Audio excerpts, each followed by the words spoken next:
مسکینوں کو کھانا نہیں کھلاتے تھے، وہ پھر کہتے ہیں ہم ان لوگوں کے ساتھ ہوتے تھے جو بےہودہ فکروں والے تھے، بےہودہ باتیں کرتے تھے، ہم ان کے ساتھ تھے۔ اور پھر وہ کہتے ہیں کہ ہم انصاف کے دن کو جھٹلاتے تھے یہاں تک کہ ہمیں موت آ گئی۔ میرے میٹھے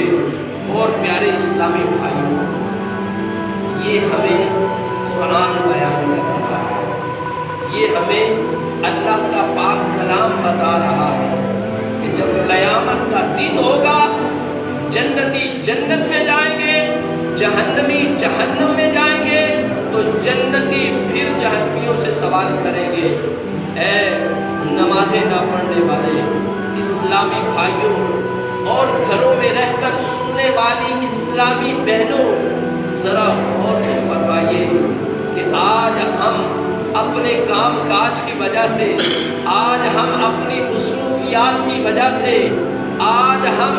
دنیاوی معاملات کی وجہ سے، جب اللہ پاک کی طرف سے صدا آتی ہے اللہ اکبر اللہ اکبر، اللہ سب سے بڑا ہے، جب صدا آتی ہے حی علی الصلاۃ حی علی الفلاح، آؤ کامیابی کی طرف، آؤ کامیابی کی طرف، لیکن ہم اپنے کاموں میں مصروف ہوتے ہیں، ہم نمازوں کی طرف نہیں آتے۔ میرے میٹھے اور پیارے اسلامی بھائیوں، غور تو فرمائیں، وہ اسلامی بہنیں بھی اپنے گھروں میں غور فرمائیں کہ جو اپنے کام کاج کی وجہ سے نمازیں چھوڑ دیتی ہیں، اللہ پاک کی بارگاہ میں جھکنا چھوڑ دیتی ہیں، وہ اسلامی بھائی بھی غور کریں کہ اگر نمازیں نہ پڑھنے کی وجہ سے ہمیں جہنم کا حکم ہو گیا تو ہمارا کیا بنے گا۔ نماز یہ وہ نماز ہے جو تمہیں گناہوں سے پاک کرنے والی ہے، یہ نماز وہ نماز ہے، فرمایا نمازی کی روزی میں برکت ہوتی ہے، جو نمازی ہوگا اللہ پاک اس کی روزی میں برکت عطا فرما دے گا۔ نمازی جو ہے اس سے مصیبتیں ٹل جاتی ہیں، نمازی جو ہے اس کی دعا قبول ہوتی ہے، جو نمازی ہے اس کی قبر روشن ہوگی، اور جو نمازی ہوگا اس کے لیے انعام کیا ہے، اس کو کل بروز قیامت نبی رحمت شفیع امت صلی اللہ تعالی علیہ وآلہ وسلم کی شفاعت نصیب ہوگی۔ اور نمازی کے لیے سب سے بڑا انعام جو ہے وہ یہ ہے کہ کل بروز قیامت اس کو خالق کائنات اللہ رب العزت کا دیدار نصیب ہوگا،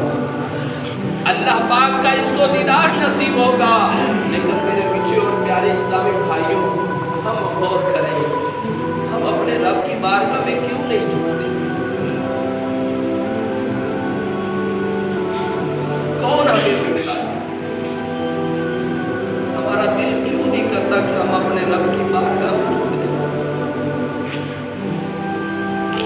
جو ہمیں روزی دینے والا، جو ہمیں اولاد کی نعمت سے مالا مال کرنے والا، جو ہمیں پھل پھول عطا کرنے والا، جس نے فرمایا فَبِأَيِّ آلَاءِ رَبِّكُمَا تُكَذِّبَانِ، تم اپنے رب کی کون کون سی نعمت کو پوچھنا ہو، جس نے دیکھنے کے لیے آنکھیں عطا فرمائی، سننے کے لیے کان عطا فرما دیے، بولنے کے لیے زبان عطا فرما دی، پکڑنے کے لیے ہاتھ عطا فرمائے، چلنے کے لیے جس مالک نے ہمیں پاؤں عطا فرمائے،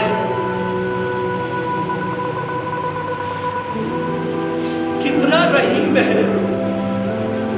کتنا کریم ہے، ہم اس کی بارگاہ میں جھکتے بھی نہیں، ہم اس کی بارگاہ میں آتے بھی نہیں،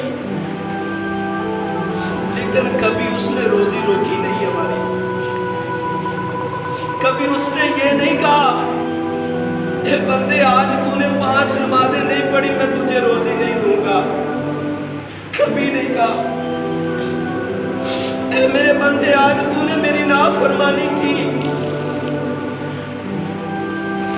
اے میرے بندے آج تو نے مجھے میری نافرمانی کر کے تو نے گناہ کیا، میں نے تیری آنکھیں واپس نہیں لی۔ اے میرے بندے تو نے لوگوں سے چھپ کر کمرے میں زنا کیا، لیکن میری رحمت میں نے تیرے اوپر چھت نہیں گرائی۔ میری رحمت، اے میرے بندے تو جھوٹ بولتا ہے، تیری پیشانی پر میں لکھتا نہیں کہ یہ جھوٹا ہے۔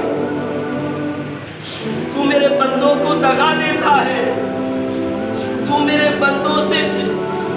دھوکہ کرتا ہے، لیکن میں نے تیری پیشانی پر یہ لکھا تو نہیں کہ تو دھوکے باز ہے۔ میرے پیارے بھائیوں غور تو فرمائیے گا، اتنا مالک، اتنا کریم، اتنا رؤوف رحیم، 70 ماؤں سے بڑھ کر محبت کرنے والا، اب بھی پھر ہم نمازیں نہ پڑھیں، ہم پھر بھی اللہ سے دور رہے۔ وہ کہتا ہے میرے بندے، تو ایک بار مجھے کہتا ہے نا میرے اللہ، اے اللہ، میری رحمت 70 بار کہتی جی میرے بندے، جی میرے بندے، اے بندے تجھے کیا ہو گیا؟ کس چیز نے تجھے روک دیا؟ تو اس کے پاک کلام کی تلاوت بھی نہیں کرتا؟ فلمیں، ڈرامے، گانے، باجے، سیاست پر بات کرنے کے لیے وقت ہے، لیکن قرآن پڑھنے کے لیے وقت نہیں ہے۔ قرآن کی تلاوت کرنے کے لیے وقت نہیں ہے۔ اس کے متعلق ارشاد فرمایا تم میں بہترین شخص وہ ہے جو قرآن سیکھے اور سکھائے۔ وہ قرآن جس کا ایک حرف پڑھے 10 نیکیاں ملتی ہیں، 10 گناہ معاف ہوتے ہیں، درجات بلند ہوتے ہیں، جس کے پڑھنے سے اللہ کی رحمتوں کا نزول ہوگا۔ لیکن آج اس مسلمان کو کیا ہوگا؟ یہ اغیار کے طریقوں پر چلنا پسند کرتا ہے، لیکن اللہ اس کے رسول نے جو طریقہ ارشاد فرمایا اس سے دور بھاگتا ہے۔ نہ سمجھو گے تم مسلمانوں، مٹ جاؤ گے، تمہاری داستان تک نہ رہے گی داستان۔